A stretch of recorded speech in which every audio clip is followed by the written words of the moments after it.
রাষ্ট্রীয় আনুষ্ঠানিকতার শ্রদ্ধা নিবেদনের পর কেন্দ্রীয় শহীদ মিনার প্রাঙ্গণ খুলে দেওয়া হয় সর্বস্তরের সাধারণ মানুষের জন্য। এ সময় শ্রদ্ধা জানিয়েছে বিভিন্ন রাজনৈতিক, সামাজিক ও সাংস্কৃতিক সংগঠন।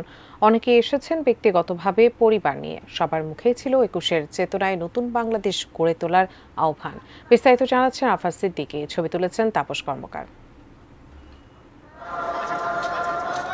২১-এর প্রথম প্রহরে রাত জাগা জনশ্রুতি বলে দেয় ৭৩ বছর আগে মাতৃভাষার জন্য যারা লড়েছিলেন এ জাতি তাদের মনে রেখেছে প্রজন্ম থেকে প্রজন্মে। ৫২-৭১-এর ধারাবাহিকতায় যে ২৪ তৈরি হয়েছে, ২৫ সালের ২১ ফেব্রুয়ারি বাংলাদেশকে সেই দিকে যাওয়ার জন্য অনুপ্রাণিত করছে। এই ৫২ ভাষা আন্দোলন এবং ৭১-এর মুক্তিযুদ্ধ থেকে শুরু করে গণতান্ত্রিক যে আকাঙ্ক্ষা নিয়ে মানুষ জীবন দিয়েছে, সেটাই অভ্যুত্থান পরবর্তী নতুন বাংলাদেশে সেই স্বপ্নের বাস্তবায়ন হবে।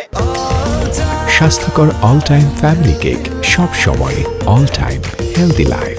যে অভিনব স্লোগানগুলো ২৪-এ ব্যবহৃত হয়েছে সেগুলো যদি বিশ্লেষণ করেন তাহলে দেখবেন যে ভাষা এবং নিজেকে এক্সপ্রেস করতে পারে এটা ২৪-এ খুবই গুরুত্বপূর্ণ একটা অনুষঙ্গ ছিল, যেটা ৫২-র সাথে সরাসরি আমাদেরকে যুক্ত করে।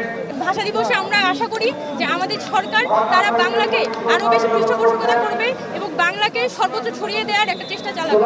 সাধারণের সঙ্গে কেন্দ্রীয় শহীদ মিনারে শ্রদ্ধা জানিয়েছেন বৈষম্য বিরোধী ছাত্র আন্দোলন এবং জাতীয় নাগরিক কমিটির নেতারা।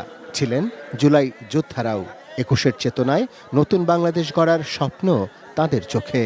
এই বাংলাদেশে ২৪-এর অভ্যুত্থানের স্পিরিটকে ধারণ করে ৫২-৭১ দ্বারা উজ্জীবিত হয়ে আগামীর বাংলাদেশ তরুণ প্রজন্মের নেতৃত্বে ছাত্র জনতা ঐক্যবদ্ধভাবে গড়বে, এটাই হচ্ছে আজকে আমাদের শপথ।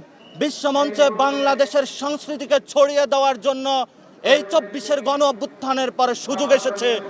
বর্তমান যে সরকার রয়েছে তাদেরকে এ বিষয়ে উদ্যোগ নেওয়ার জন্য আজকের এই প্রহরে জাতীয় নাগরিক কমিটি থেকে আমরা আহ্বান জানাচ্ছি। কেন্দ্রীয় শহীদ মিনারে এই শ্রদ্ধা নিবেদন সুন্দর স্বাচ্ছন্দ্য করার গুরুদায়িত্ব শুরু থেকেই পালন করে আসছে ঢাকা বিশ্ববিদ্যালয়।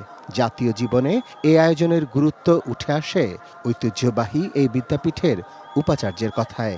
জাতির প্রয়োজনে আমরা যে ঐক্যবদ্ধ হয়ে একসাথে দাঁড়াতে পারি, বারবার ঐতিহাসিকভাবে বাঙালি জাতি তা প্রমাণ করেছে।